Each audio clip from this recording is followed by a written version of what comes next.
education of children meant going to church, meant hearing the scriptures. And when public education took over for most people, the one book that all working class kids who were educated pre-1960, as in my case, the one book they actually remembered, because they went to school when their memories were good, was the Bible.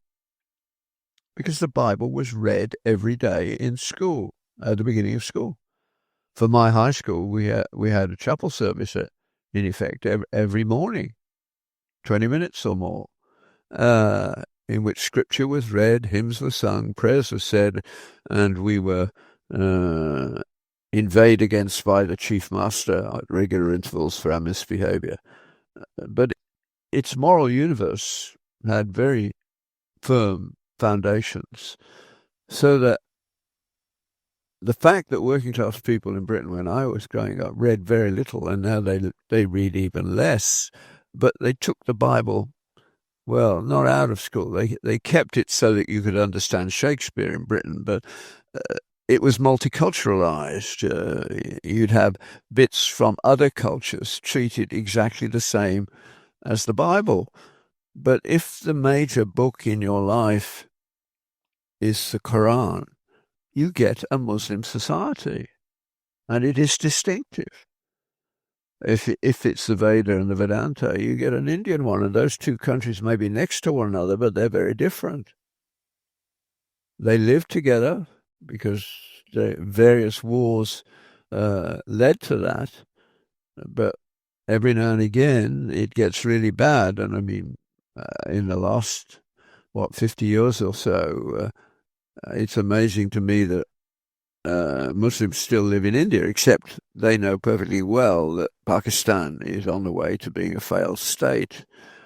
And so they're still trying to process that, the same as the Palestinians are trying to process it.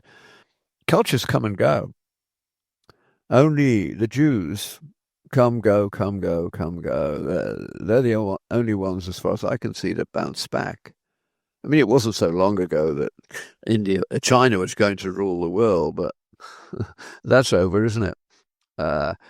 Whether they'll do too much damage before they're incapable of doing too much damage remains to be seen. I think it may already have passed that point, except that the Western world is also in decay in the same areas, because we have leaders who do not believe in moral consequence. So if there is no moral consequence, you do what you can get away with. And corruption is rampant worldwide. Finding honorable people is the hardest thing to do. So school, homeschooling and Christian schooling and classical schooling are a pushback. And there are a few places, not many, in the world where you can keep that up through at least the undergraduate stage. That provides an ethos. The things that we all know without even thinking about them. I mean, there's an Italian comedian who's really doing a wonderful job. He's in Britain, and he gives these talks on why did white men make all the things that really work, why do white people not steal as much? And he's very upfront about being honest, as far as he can see it, about which cultures are working and which aren't.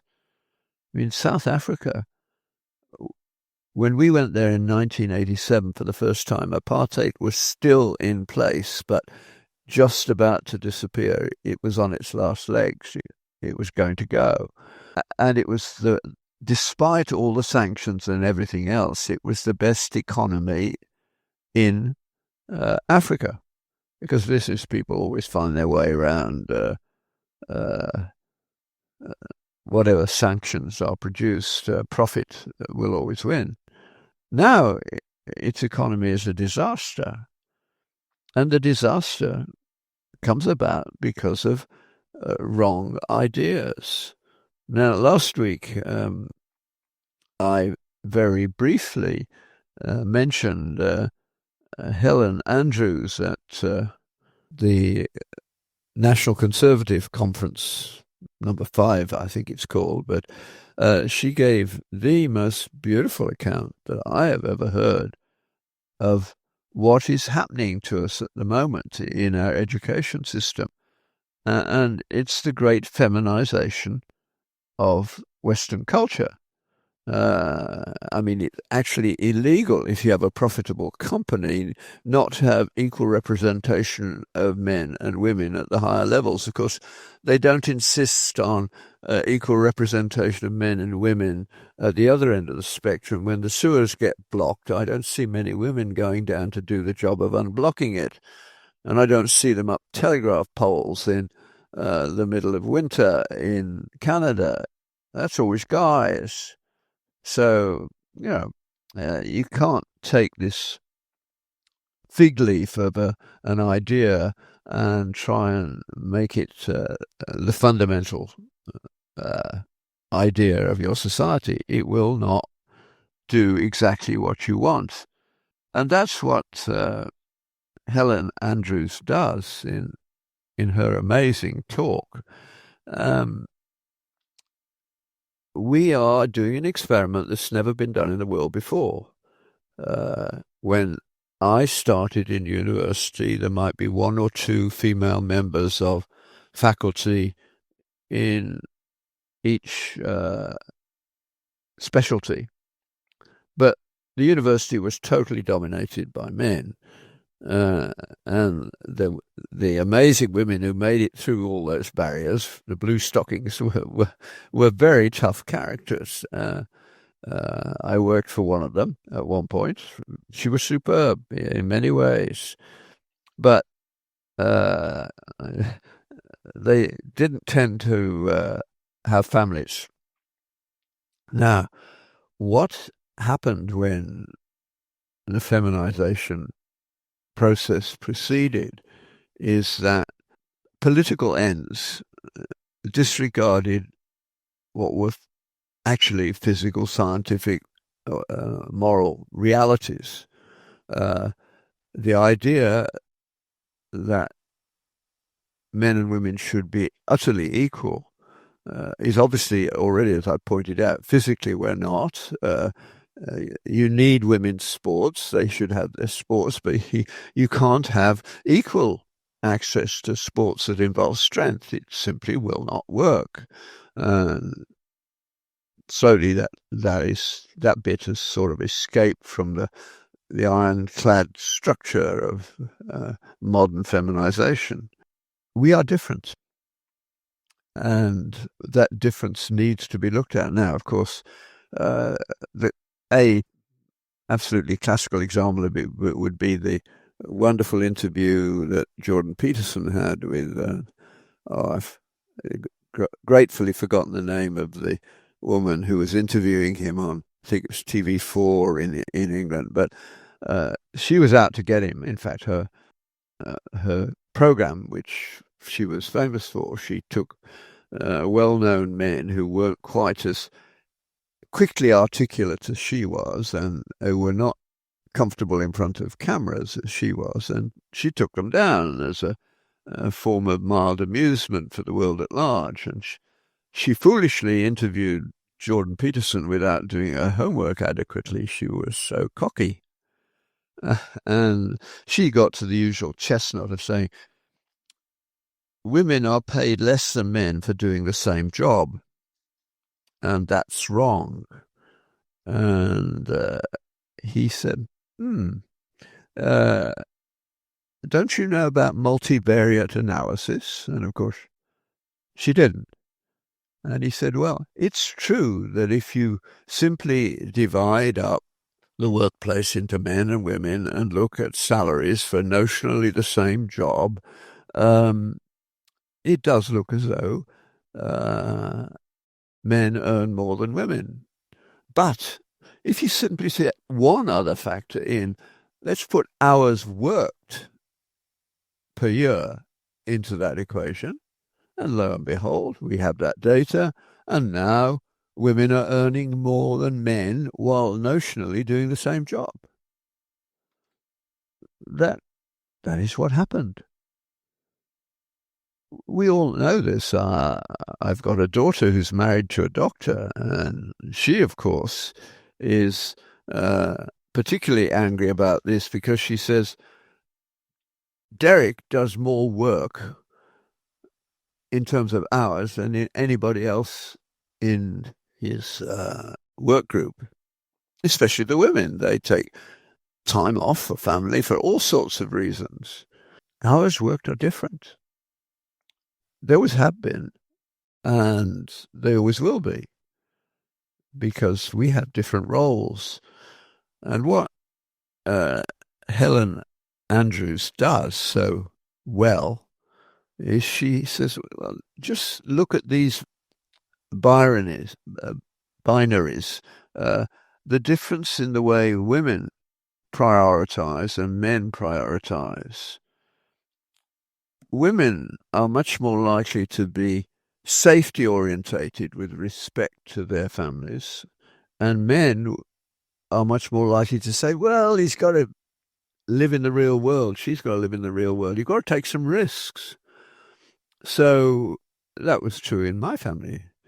My mother put safety for me first and probably overdid it a bit, but it was balanced by my father. Said, no, he's a sensible kid, we'll let him go. Now, that meant that I ended up going off on my bike all over Britain first and then all over Europe as well. By the time I went to university, I'd got as far as Vienna and Venice and been over the Alps a couple of times on my bike, because every summer and every Easter I went somewhere. And when I'd been around England, I started on Europe with the low countries and then the Rhine Valley and the Black Forest area and in Austria and then over the Alps into Italy. Even went to Liechtenstein, although I don't remember that, but my mother, when she died, had kept all my cards because the deal was I could go anywhere as long as I sent a postcard every day, because in those days it would arrive at our home in Birmingham in 2 days. In England, it would arrive in 1 day. So they knew where it was. We didn't even have a telephone. So the idea of being a helicopter parent was non-viable from the start. But I learned a lot in that process without thinking about it. I had to find my way, learn to read maps very well, make assessments about who was a suitable person to ask questions of, etc., etc. You became aware of things. You developed antennae that can be developed in no other way. Now, as the feminization and bureaucratization, largely by women, they are the large part of the bureaucracy now, and they take their ideas with them. So we used to have a slide that was at least 25 feet high, made of steel, with about a 4-inch side piece to it. And you had to pluck up your courage to go down it the first time, but then you got more and more confident, and you'd fly off the end and land in a bit of sandy ground 5 or 6 feet beyond the end. Now the safety consciousness says, you drive past any school playground, they have these wretched play structures which are primarily designed so that there's no possibility of hurting yourself in any way. You have to be pushed down the slide. This is ridiculous, but it's where we've got to. And it wasn't men who did that, it was women. They also are much more committed to conformity and solidarity, whereas the men want competitive hierarchy. They want rules. That runs over into when you care more about the feelings of the subject than about the reality of laws. We in the Western world are law-driven. Our societies are societies of laws, because we know from the Judeo-Christian history that the modern sort of nonsense that we're all basically good and somebody or something caused us to go off track. No. It's the exact opposite. We all have the tendency to go off track. That's given. There's nobody who's perfect, and we all know that. So you want the other way around. And where the laws are truly honored and the system of justice pays no attention to feelings, but only to what the law has done so far, and the laws are made by Parliament or by the political system, and then the judges have to integrate that into their practice. Empathy is more important amongst women, and rationality is more important amongst men. Facts don't care about your feeling is what people will say. And so men go to this ordered end of the spectrum, like engineering is going to be fairly safe from the worst depredations of the modern world, which I think will have to back down anyway, because if your buildings fall down, there will be hell to pay. Except, of course, in China, the businessman may use second-rate products in his building, but as long as it doesn't fall down before he does, so to speak, he doesn't care. The caricature of industrialization in Britain, the idea of the sort of the wealthy rich doing nothing and feeding off the poor, is not true. The money, as we know it, has only really taken off as a project in the last few centuries. And in fact, even when I was growing up, we were poor. Ordinary people in Britain today can't imagine what it was like to be an ordinary person 80 years ago.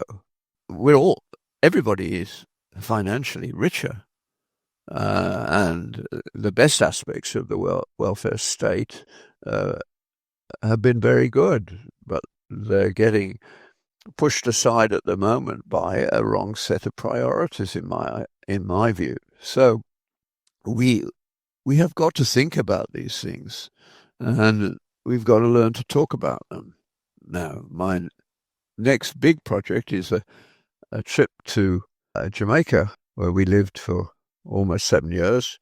I love going to Jamaica. There are so many aspects of the Jamaican character which are fascinating, despite the fact that they have a lot of problem with drugs and violence and being used as an intermediate step by the drug cartels for processing drugs and the like.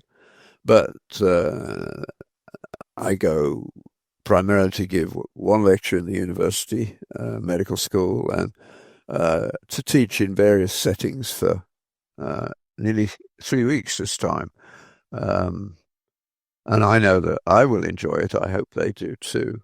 So we'll have to find some way of doing one of these podcasts from Jamaica, which will be somewhat different. But go and think about these things, because we have got to get our act together. What's been happening in Britain with these amazing working class people saying, I don't know what's happened, but I want my country back.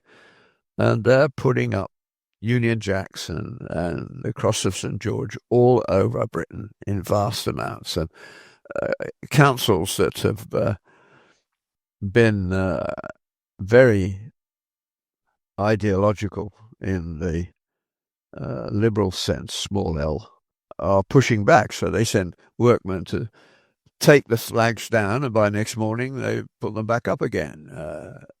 You can't do that.